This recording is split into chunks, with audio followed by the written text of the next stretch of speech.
Hi friends, David here from Learn Stage Lighting, and this month we're talking all about the large venue and how to light for it and how to do a great job with it.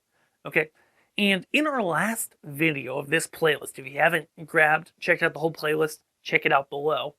And in our last video of this playlist, we went ahead and we talked about what it looks like and how to really light from all angles to keep different sight lines in mind.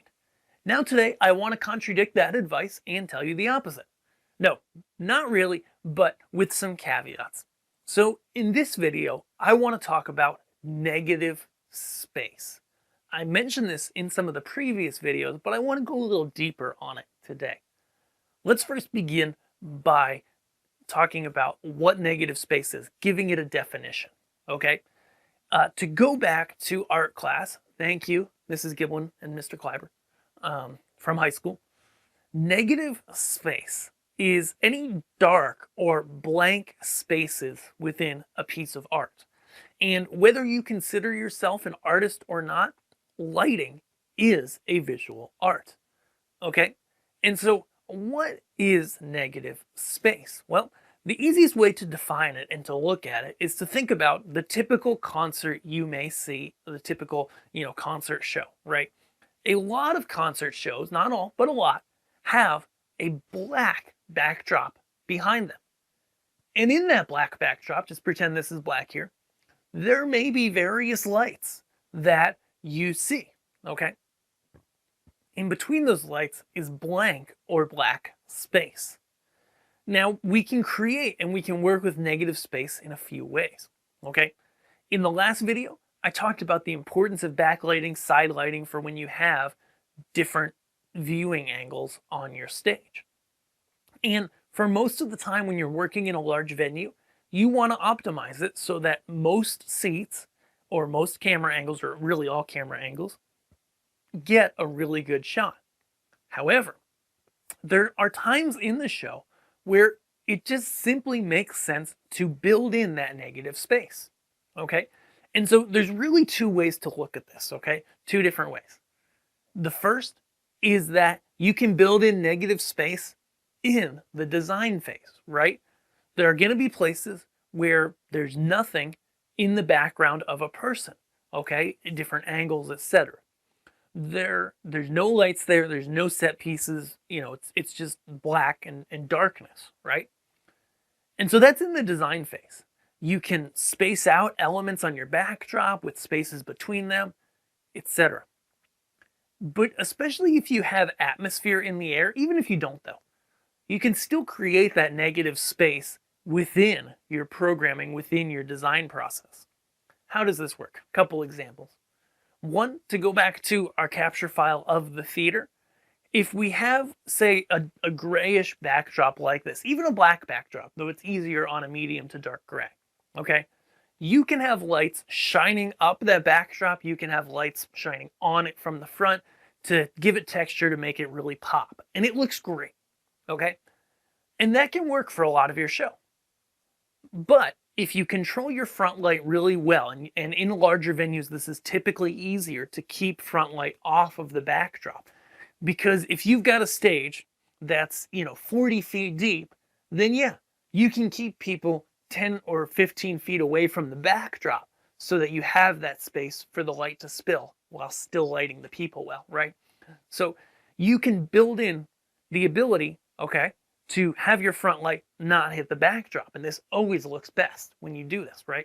So when your front light doesn't hit the backdrop at all, and this is ideal and it's usually easiest to get in larger venues as opposed to tiny venues, right? Or mid-size, okay? When that happens, then you can turn off those backdrop lights a lot of the time. And then visually, that now becomes, instead of positive space, instead of, something that people are looking at and is catching their eye, it disappears. It makes the space feel smaller. It creates that negative space. We actually talked about this in the mid-size venues videos as well. Check out this one, which talked about expanding and contracting the size of the space using lighting. For example, if you have different levels of lighting, some lighting low, medium, and high in the backdrop area, okay? For one particular, maybe slower song, you can use only the low or maybe the low and medium lights and turn off the highest lights on the stage, okay? That actually visually shrinks the room down. It makes the room feel smaller and it creates that negative space for the design to breathe. So that when you come back in and you've got everything on, it feels bigger than if you had everything on the whole time. Okay, and so this is the real key with negative space. And this is why this is such a big tip. You can do the same with width of the stage as well, right? Say you've got a full band, and this happens a lot, right, on live music shows, where maybe the drummer takes a song off, or he comes down and plays a stripped down kit, like front and center, or out on a walk, a catwalk, or a B stage right out front, a smaller stage where just that happens. Okay, the band members come closer together, and they're in a 10 to 12 foot by 12 foot square of light, right, in the middle of the stage, which is much larger. Okay, you can shrink the room, and generally there's no need to have on all your lights when that happens, right? If you bring those people to the center, turn on maybe just 2 lights, front and back, maybe just 2 lights from the front or 1 light, okay? That's going to create all around them this mass of negative space, this mass where the average audience member is going to ignore all of that stuff out there. They're going to ignore the set pieces, the extra lights, the trusses, the screens, etc. And so visually, if you can go ahead and turn that stuff off, then you're going to be able to really, really set the tone and create that negative space, which makes things feel smaller.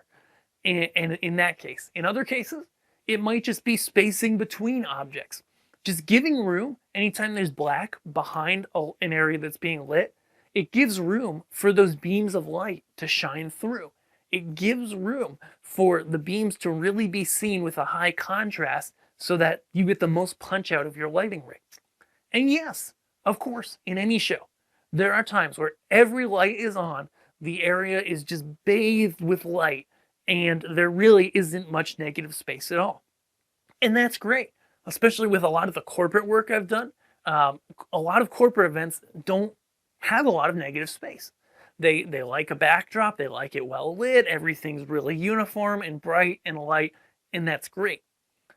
But there are always, and I hope you can always find, great opportunities to be able to not light everything, to dim it down, to bring in that negative space, which ultimately is going to make your space feel bigger. It's going to make it feel more dynamic, like you have more lighting than you actually have. And it's going to make your work look better and make whoever you're lighting as a performer look the best and the most interesting that they can. I hope you've enjoyed these tips that we've thrown out at you this month here on the channel. If you're not subscribed here, be sure to subscribe. And if you want more tips, you want to learn more, go deeper on lighting design, then you definitely want to check out Learn Stage Lighting Labs. We've got a link here. We open about 4 times a year to the public and a couple other times to our wait list, which you can sign up for at the link on this page. Thanks so much for watching. I hope you have a great day, and we'll see you in our next video here on the channel. Thanks.